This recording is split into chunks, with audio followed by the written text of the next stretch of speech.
क्या कियारा का बच्चा और वो खुद बच पाएंगे? जानिए क्या होगा अगला बड़ा ट्विस्ट। अभीरा के फैसले, कियारा का डर और अरमान की बदलती सोच। आज का ये रिश्ता क्या कहलाता है ऐसा मोड़ लेने वाला है जिसे आप एंड तक देखे बिना रह नहीं पाएंगे। आज के एपिसोड की शुरुआत एक बेहद भारी और टूटी हुई खामोशी से होती है। कियारा अपने कमरे में जाती है, आंखों से आंसू रुकने का नाम नहीं ले रहे। उसके हाथ दरवाजे की कुंडी पर होते हैं, जैसे वो खुद को पूरी दुनिया से बंद कर लेना चाहती हो। तभी पीछे से अभीरा की आवाज आती है, कियारा तुम रो क्यों रही हो? कियारा कुछ कह नहीं पाती, बस नजरें झुका लेती है। अभीरा उसके पास आती है, उसका हाथ पकड़कर उसे रोक लेती है और बहुत शांत लेकिन सच्चे लहजे में कहती है, तुम तो यही चाहती थी ना कि तुम अकेले ही अपने बच्चे को पालो, कि किसी पर निर्भर न रहो। और देखो सब वैसा ही हो रहा है। भाई ने तुम्हारी बात मान ली है, वो तुम्हें छोड़कर जा रहे हैं। अब तुम फ्री हो। कियारा की आंखें और भर आती हैं। अभीरा थोड़ा रुकती है, फिर बहुत नरमी से बोलती है, लेकिन प्लीज एक बार अपने डर को साइड में रखकर सोचो। एक बार उन्हें दूसरा मौका दो। सेकेंड चांस अगर दोगी ना तो तुम खुश रहोगी, तुम्हारा बच्चा खुश रहेगा, अभीर तुम्हारा ख्याल रखेगा जैसे उसे रखना चाहिए। कियारा अचानक उठती है, अलमारी से एक छोटा सा बॉक्स निकालती है, चॉकलेट का बॉक्स। वो अभीरा की तरफ बढ़ाती है और कहती है, भाभी ये लीजिए, भाभी ये लीजिए। अभीरा चॉकलेट लेती है, बिना सोचे एक बाइट ले लेती है और अगले ही पल उसका चेहरा बदल जाता है। कड़वाहट। वो चॉकलेट थूक देती है। ये तो बहुत कड़वी है। कियारा घबरा जाती है। सॉरी भाभी, वो क्या है ना, मायू को चॉकलेट की आदत छुड़ाने के लिए मैंने इसमें नीम का पेस्ट मिला दिया था, लेकिन ये वाली नहीं है। देखिए इसके कवर के पीछे मैंने साइन भी किया है। ट्रस्ट मी, ये वाली ठीक है। अभीरा दूसरी चॉकलेट हाथ में लेती है लेकिन रुक जाती है। उसके चेहरे पर एक उलझन है। नहीं, शायद मुझे नहीं खानी चाहिए। कियारा की आंखों में एक दर्द भरी सच्चाई उतर आती है। आप सिर्फ एक टॉफी की वजह से इतना सोच रही हैं कि कहीं फिर से कड़वी ना हो जाए, तो फिर आप मुझसे इतना बड़ा फैसला कैसे लेने को कह रही हैं? आपको पता है मुझे कितना बुरा लगा ये सब करते हुए। मैं नहीं चाहती थी कि अभीर मेरे लिए इंतजार करता रहे। वो एक अच्छा इंसान है। अगर मैं ये सब नहीं करती तो वो कभी मूव ऑन नहीं कर पाता, अपना पूरा वक्त मुझ पर ही बर्बाद करता रहता। उसकी आवाज टूटने लगती है। मैंने ये सब इसलिए किया ताकि वो मुझसे दूर चला जाए, ताकि वो आगे बढ़ सके। ये फैसला मेरे लिए भी आसान नहीं था। अभीरा बिना कुछ कहे कियारा को गले लगा लेती है। वो पल बहुत शांत है लेकिन बेहद भारी भी। ये सारी बातें बाहर खड़ा अरमान सुन लेता है। थोड़ी देर बाद किचन में जब वो अभीरा की मदद कर रहा होता है, वो धीरे से कहता है, मुझे लगता है हमें कोशिश करनी चाहिए, शायद कियारा का भरोसा फिर से अभीर पर बन सके। ये सुनते ही अभीरा की आंखें भर आती हैं। क्या तुम चाहते हो कि अभीर और कियारा फिर से एक हो? अरमान के चेहरे पर पछतावे और सच्चाई का मिलाजुला भाव होता है। वो वहीं घुटनों पर बैठ जाता है। आई एम सॉरी, तुम हमेशा से सही थी। मुझे समझ ही नहीं आया कि मुझे क्या हो गया था। मैं सोच रहा था कि तुम सिर्फ अपने भाई के बारे में सोच रही हो, लेकिन सच तो यह है कि तुम शुरू से कियारा और अबीर दोनों के लिए सोच रही थीं। वो मुस्कुराने की कोशिश करता है। मुझे तो ये भी नहीं पता कि मैं किस बात की माफ़ी मांगूं।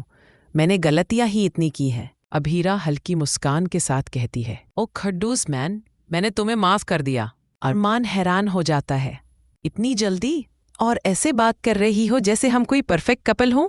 अभीरा बहुत सादगी से जवाब देती है, परफेक्ट कपल वो नहीं होता जो कभी लड़ता नहीं। परफेक्ट कपल वो होता है जो लड़कर भी अपने मसले खुद सुलझा ले और फिर और ज्यादा प्यार से बात करे। इसी से रिश्ता गहरा होता है। फिर वो उसे पूरा प्लान समझाती है। अगले सीन में अरमान सूप लेकर कियारा के कमरे में जाता है। मनीषा पहले ही वहां होती है। अगर फिर से भागने का सोचा ना तो याद रखना, मनीषा सख्त लहजे में कहती है। कियारा पलट कर कहती है, आपका ये प्यार मुझे दिखावा लगता है। मनीषा का दिल भर आता है। मैं माँ हूँ। जिस दिन तू माँ बनेगी उस दिन समझेगी कि तुझे जरा सी चोट भी लग जाए तो मुझे कितना दर्द होता है। मैं आज भी तुझे हर मुसीबत से बचाना चाहती हूँ, और सबसे बड़ी मुसीबत अभीर है। अरमान को देखकर मनीषा कहती है, ऐसे खंभे की तरह क्यों खड़ा है, अंदर आ। अरमान सूप रखते हुए कहता है, मैं सोच रहा था कियारा को पेरेंटिंग क्लासेस ले चलूं। घर में बहुत स्ट्रेस है, वहां शायद उसे अच्छा लगे। मनीषा तुरंत भड़क जाती है, मतलब हम इसे स्ट्रेस दे रहे हैं? नहीं नहीं, अरमान संभालते हुए कहता है, बस बाहर का माहौल बेहतर रहेगा। कियारा चुपचाप कहती है, मैं जाने को तैयार हूँ। मनीषा नाराज होकर चली जाती है। अभीरा ये सुनकर खुश हो जाती है और अभीर से कहती है, किसी भी तरह ये सेशन अटेंड करो, शायद इसके बाद कियारा का मन बदल जाए। लेकिन मनीषा ये सब सुन लेती है। प्लान अच्छा है, वो बुदबुदाती है, पर मैं इसे कामयाब नहीं होने दूंगी। अगली सुबह सब तैयार होते हैं। इसी बीच अभीरा और अरमान को फेलोशिप इंटरव्यू का एनवेलप मिलता है। हम सिलेक्ट हो गए, अभीरा खुशी से कहती है। लेकिन मनीषा अपने खेल में लग जाती है। वो फोन से एड्रेस बदल देती है। अभीर पेरेंटिंग क्लास में इंतजार करता है, कियारा अभी तक क्यों नहीं आई। उधर तान्या गलत लोकेशन पर पहुंच जाती है। जगह सुनसान है और तभी कियारा गायब हो जाती है। कियारा थोड़ी देर तक बाहर खड़ी रहती है, हल्की हवा में सांसें भरते हुए कहती है, इतने दिनों के बाद लगता है मैं खुलकर सांस ले पा रही हूँ। उसकी आवाज़ में राहत और थकान दोनों झलक रही थी। तानिया धीरे से उसके पास आकर मुस्कुराती है, ठीक है कियारा, अगर तुम्हें रहना है तो रहो। इसी बीच मनोज थोड़ी चिंता में कहता है, मुझे लगता है मेरा केस थोड़ा कमज़ोर पड़ रहा है। मैं 2 और विटनेसेस बुला लेता हूँ।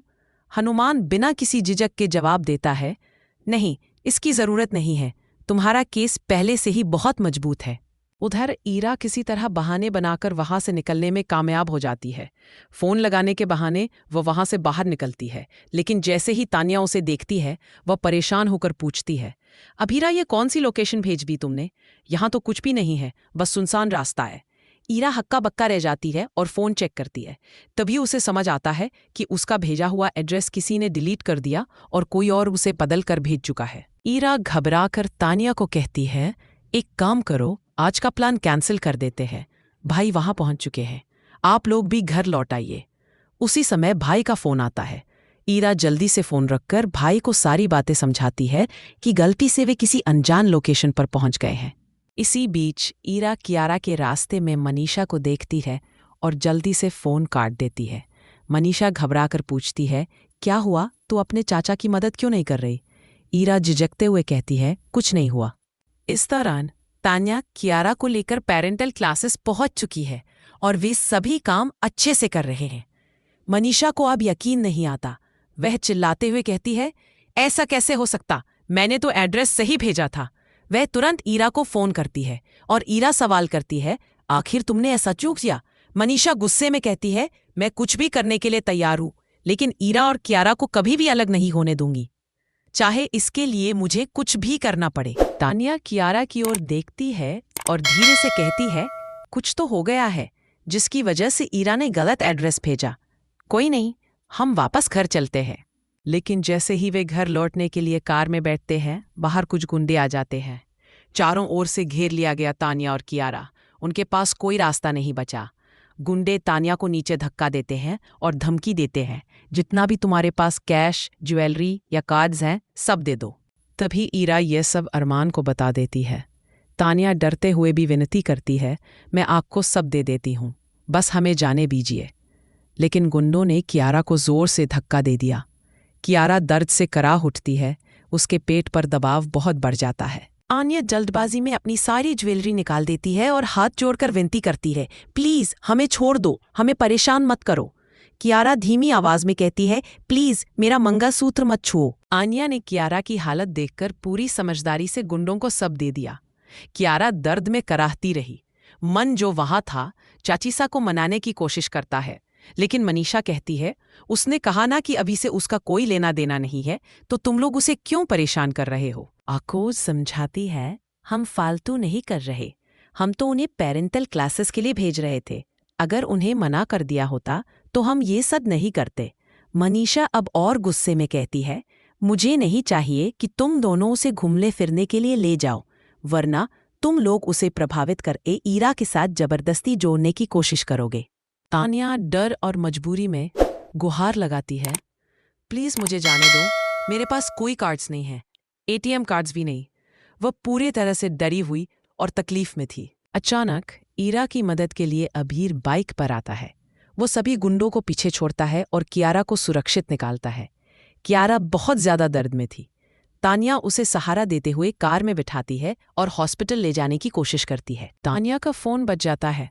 वह तुरंत अबीर और अरमान को सारी स्थिति की जानकारी देती है। कियारा, थोड़ा सब्र करो, अबीर आ चुका है, तुम्हें और बच्चे को कुछ नहीं होगा, हम तुरंत हॉस्पिटल के लिए निकल रहे हैं। अब ईरा और अरमान दोनों और अधिक तनाव में हैं।